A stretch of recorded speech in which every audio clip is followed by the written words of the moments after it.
Bonjour à toutes et à tous, soyez les bienvenus dans Les Explorateurs, l'émission scientifique et de découverte qui vous permet d'aller à la rencontre de celles et ceux qui explorent, décryptent le monde qui nous entoure. C'est bien sûr sur Watch TV, première diffusion toujours le vendredi à 20h. Bonjour Dorothée. Bonjour Yvan. Alors nous avons aujourd'hui sur le plateau un spécialiste des ours et des régions polaires. Bonjour Rémi Marion. Bonjour Dorothée. Tu es photographe, réalisateur, auteur, éditeur, conférencier et organisateur de voyages extraordinaires. Tu as fait une centaine de photos, polaires surtout, et tu es spécialiste des ours. Et de voyages, une centaine de voyages en plus. Et des milliers de photos. Exact, et des milliers de photos, tu as raison. D'ailleurs, grâce à toi, j'ai eu la chance de filmer les ours polaires sur la banquise en Arctique. C'était un magnifique voyage. D'où te vient justement cette passion pour les régions polaires ? En fait, moi, je suis natif de la petite ville de Honfleur, du petit port de pêche. Et tous les matins, en allant à l'école, je voyais le panneau « D'ici est parti Samuel de Champlain créer la ville de Québec ». Et alors, quand on passe tous les jours devant ça, qu'on voit des bateaux partout, que mon père partait à la pêche tous les jours, forcément, ça donne une envie d'ailleurs et d'aller voir un petit peu au-delà de l'horizon ce qui s'y passe. Et très tôt, c'est vrai, on est parti avec mon épouse dans le Grand Nord. Ouais. Pour découvrir ce monde-là et commencer à tendre vers une passion, j'ai envie de dire. C'était une passion depuis très très petit en fait. Moi j'étais très branché biologie marine et tout ça très très jeune, très gamin.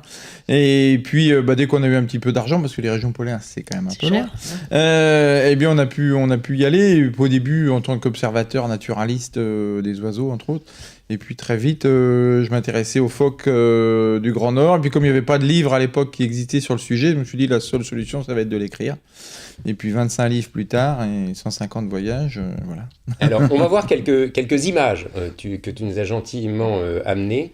Tu as une société de production spécialisée là-dedans. Alors là, ce sont des photos dont parlait Dorothée, effectivement, qui sont assez étonnantes de cet animal, de cette faune que l'on voit là-bas.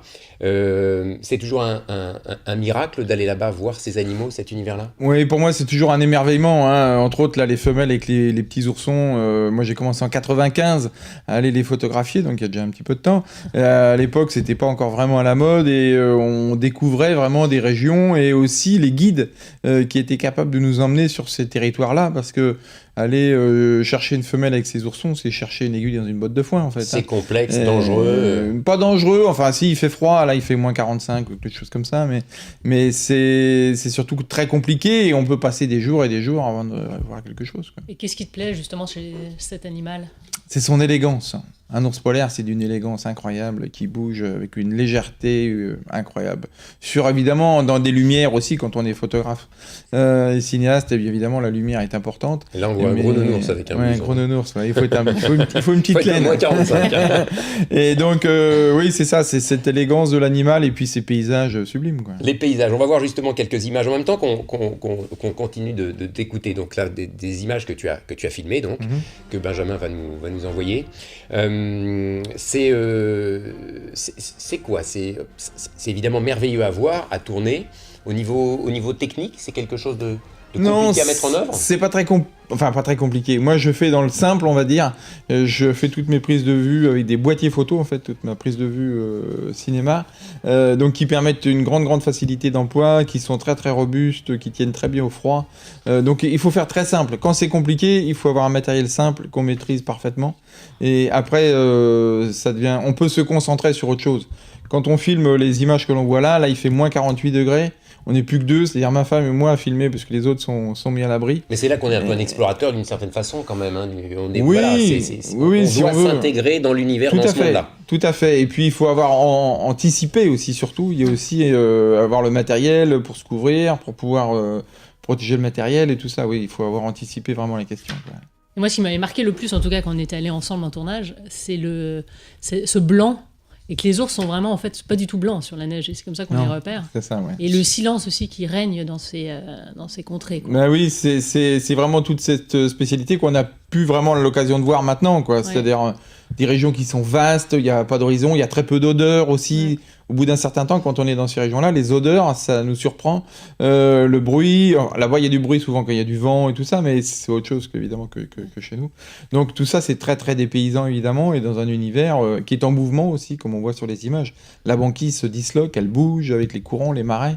L'univers change en permanence. Voilà, c'est ça, qui se reconstruit et qui se déconstruit en permanence. Ouais. Pourquoi s'intéresser à cet animal en particulier? Alors, il est beau, il est majestueux, bien sûr, il y a un environnement. Est-ce qu'il y a une raison particulière de s'y intéresser? Alors en fait, moi, mon parcours, ça a été ça. Je me suis intéressé à l'animal pour son élégance et sa beauté, et pour les paysages. Et puis au fur et à mesure, c'est vraiment une ficelle, une pelote que l'on dévide.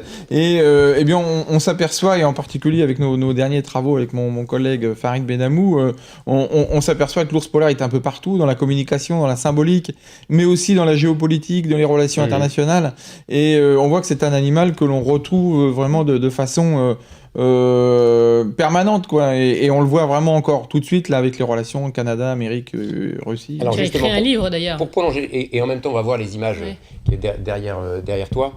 La géopolitique et l'ours, oui, donc un livre, Dorothée, c'est ça là-dessus? Tu as écrit un livre justement en disant que l'ours polaire était donc aussi bien un animal emblématique, mais aussi un indicateur du climat. Et tu allais même plus loin, on appelait ça la géopolitique de l'ours polaire. C'est curieux. Ça veut dire quoi justement la géopolitique? Et justement, en particulier, un exemple, quand l'ours polaire qui est donc classé à la CITES, donc pour l'organisme international qui protège la faune et les trafics de la faune, eh bien, on a vu qu'il y avait des relations internationales très tendues entre la Russie et les États-Unis et le Canada, parce qu'il y en a qui voulaient beaucoup le protéger, d'autres un peu moins, mais il y en a qui voulaient beaucoup le protéger pour embêter leurs voisins. Enfin, on voyait que c'était une espèce de monnaie d'échange, en fait. Et on peut le voir aussi dans tout ce qui est exploitation pétrolière, aussi maintenant et minière dans l'Arctique. L'ours polaire fait partie du risque réputationnel pour les sociétés qui vont aller s'installer là-bas. Si on voit un ours polaire qui patauge dans le pétrole, eh bien la société qui sera la cause de ce problème-là, eh bien ils perdront 40% de leurs actions le lendemain. Des enjeux économiques et géopolitiques. Tout à fait. Quoi. Et d'une certaine façon, ce que tu évoques là, et la propagation sur les réseaux sociaux d'une mauvaise image en cas d'accident, peut ralentir et protéger cette région du monde et ces animaux-là, c'est ça? Bien sûr. Alors nous, on se bat aussi pour dire qu'il y a l'ours polaire, mais il n'y a pas que l'ours polaire. Et on sait qu'au niveau des populations, c'est certainement pas le plus menacé actuellement. On voit derrière toi pas mal de monde. Les morses sont aussi menacés dans certaines régions. On en parle moins parce qu'ils sont moins beaux, moins emblématiques. Ils ont l'air un peu bêtes comme ça. Mais par contre, ce sont aussi des espèces qui ont la même importance, on va dire, que l'ours polaire du point de vue écologique. Les phoques aussi. Les phoques, les bœufs musqués.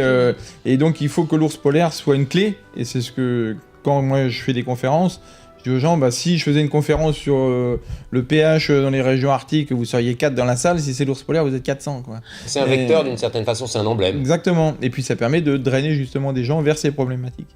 Est-ce que ça pèse réellement par rapport aux enjeux économiques, politiques? Alors, parler d'une grande compagnie pétrolière qui peut effectivement être sensible à son image, et puis il y a peut-être des mercenaires d'autres pays ou d'autres types d'entreprises qui...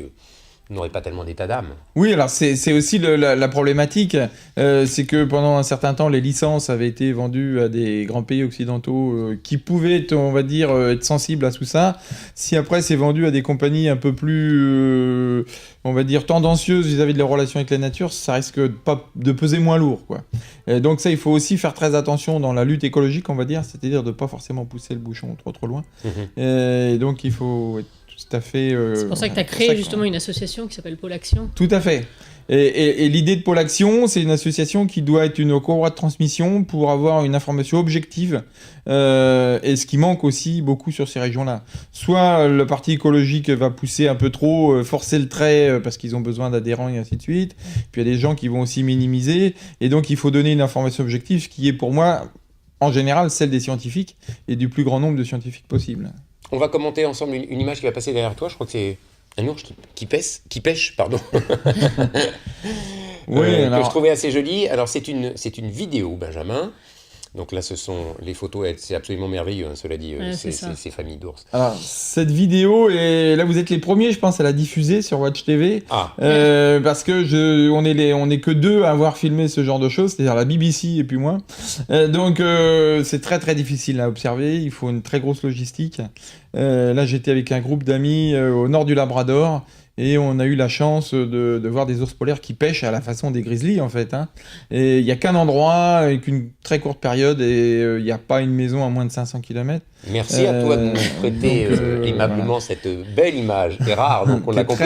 C'est vrai qu'on connaît plus le grizzly, donc cet ours brun, marron, c'est ça? Oui, tout à fait. Qui vit pas du tout au même endroit. Pas du tout. Moi, que j'ai beaucoup filmé au Kamchatka, mais là, c'est très rare de voir des ours polaires faire ça. T'es un voyageur, t'es un passeur, t'es un transmetteur. Qu'est-ce que tu donnerais comme conseil de vie à tous les spectateurs? Il faut vivre ses rêves et ses passions, quoi. Puis surtout les partager en famille quand c'est possible, comme j'ai la chance de le faire. Et puis, non, ces rêves qu'on a de gamin, c'est vraiment la bonne clé. Alors évidemment, il y a beaucoup de sacrifices, hein. Mais c'est tellement magique quand on regarde en arrière de dire, bah voilà, j'ai quand même fait ça, quoi. En tout cas, toi, t'assumes transmettre ta passion. Merci beaucoup, Rémi. Je vais prolonger 2 minutes sur ton itinéraire. Je pense aussi aux jeunes qui nous écoutent, qui sont en formation, qui sont à l'école, qui ne savent pas forcément ce qu'ils vont faire. Toi, tu as eu un itinéraire un peu particulier. Je crois que tu as été biologiste, puis tu as bifurqué. C'est quoi l'état d'esprit qu'on doit avoir dans la vie, d'une certaine façon, pour prolonger un peu la question de Dorothée? C'est-à-dire qu'il faut oser, quoi. Il faut pas rester dans la facilité, quoi. Il faut vraiment se lancer et puis se dire, moi j'ai envie de ça, bon, ça va être compliqué. Moi j'ai la chance de vivre ça avec mon épouse, et ça c'est important aussi, parce que quand il faut faire des sacrifices, c'est mieux à deux. C'est vrai que c'est ce qui m'a permis aussi de faire tout ce que j'ai pu faire, aussi bien des films, des photos, des bouquins, parce qu'on se sent soutenu. Mais il faut oser, quoi. Il faut se dire, ah bah oui, pourquoi pas, quoi. Comme disait Charcot, pourquoi pas, quoi. Y aller. Voilà. Tu communiques beaucoup, on va voir quelques images où justement tu es en conférence un peu partout à travers le monde pour passer le message, pour militer, pour raconter ce que tu fais, pour donner envie de s'intéresser à ce sujet-là. Ça aussi c'est important, cet aspect-là un peu. On avait reçu Marc Giraud sur le thème de la nature aussi. Camarade, Marc, transmettre le message, passer pour faire comprendre et donner envie d'aider. Oui, c'est ça. Nous on a la chance, hein, surtout nous dans le Grand Nord, c'est des régions très chères d'accès, qui font rêver énormément de gens, et on a la chance d'y aller. Moi j'ai la chance d'y aller assez souvent, donc moi ce que je veux vraiment, je pourrais mettre sur ma carte de visite transmetteur ou courroie de transmission, parce que c'est vraiment ce que je veux faire, moi, c'est avoir la chance et témoigner objectivement, le plus objectivement possible, même si c'est pas toujours facile, de ces régions et de la beauté et de la fragilité de ces régions. Partout dans le monde, bien sûr, tu fais ça? Alors j'en fais surtout en Europe occidentale, mais ça m'arrive sur des bateaux de croisière de faire beaucoup de conférences aussi, un petit peu au Canada. Je pense qu'on a la chance de voir des choses merveilleuses, mais il ne faut pas en rester là, il faut aller voir ce qu'il y a derrière. Et c'est nous qui avons la chance de le voir et donc qui pouvons l'expliquer, quoi. Dernière chose, tu as le sentiment que ça passe de mieux en mieux auprès du public, auprès des politiques, le message porte à la longue? Les politiques, non. Les politiques, ils bougent pas, ils font rien et ils se regardent le nombril, donc ça c'est un vrai c'est bien de le dire problème. aussi pour peut-être qu'ils bougent finalement. Mais il n'y a aucun problème, et justement il faut que le public soit plus acteur encore pour pousser le politique. Il ne faut pas attendre que ça vienne d'en haut, on n'y arrivera pas. Merci Rémi d'être venu jusqu'à nous, de nous avoir gentiment amené des photos et de bien belles images, une image exclusive donc d'un ours polaire qui pêche, c'est rare et c'est beau. On va rappeler 2-3 choses qui concernent les ours. D'abord une belle exposition qui a lieu au Muséum d'Histoire Naturelle, Espèces d'ours, jusqu'au mois de juin. Tes livres Dorothée, doucement Dorothée qu'on les voit bien, Benjamin va nous les prendre. Produit par Rémi, celui-là. Et pour l'image. Attention micro, laisse la couverture Dorothée, remets-nous simplement la couverture pour que tu puisses bien la voir. L'ours polaire avec une magnifique photo que je trouve absolument délicieuse de cet ours qui sort de l'eau. Et puis, on en parlait. La géopolitique de l'ours polaire, aux éditions S. Et puis dernière chose, un site internet, on peut aussi voir ce que tu fais. Pauldimage.fr. Il y a pauldimage.fr, et puis il y a aussi ourspolaire.org qui est le site de l'association où il y a toutes les conférences des 3 colloques que l'on a organisés. Merci Rémi d'être venu jusqu'à nous aujourd'hui. Merci Rémi. Et puis une information qui a son importance, il n'y a pas grand chose à voir avec ce que nous venons d'évoquer. Dans un autre registre, Watch TV fait partie du jury des Globes de Cristal 2017, une compétition qui vise à récompenser des personnalités et des œuvres dans des catégories comme le cinéma, la musique, le spectacle, le théâtre, la littérature et la télévision. Nous sommes très heureux de faire partie de ce jury et bien sûr nous en reparlerons puisque cela a lieu en janvier 2017. Voilà, c'est fini pour cette semaine. Prochain rendez-vous avec les explorateurs vendredi à 20h. Au revoir Dorothée. Au revoir. Au revoir Ami. Au revoir.